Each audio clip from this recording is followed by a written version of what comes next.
Welcome to the Banker Lamp. Please enjoy the video. You begin by ensuring inputs are correct and precise. This avoids garbage in. First, verify data types and units, then set precision 0, 0, 1 or 3 decimals, so results match expectations. Next, enter a small test row to confirm parsing, 1 numeric, 1 Boolean as 0/1, and a label.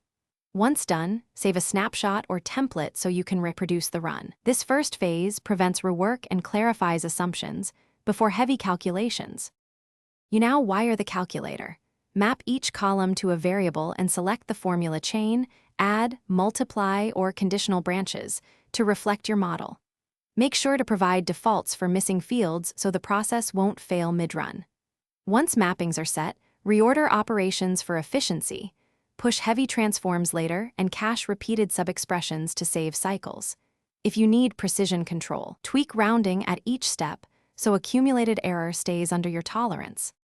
You should run a dry test first to validate logic and catch type or precision issues early.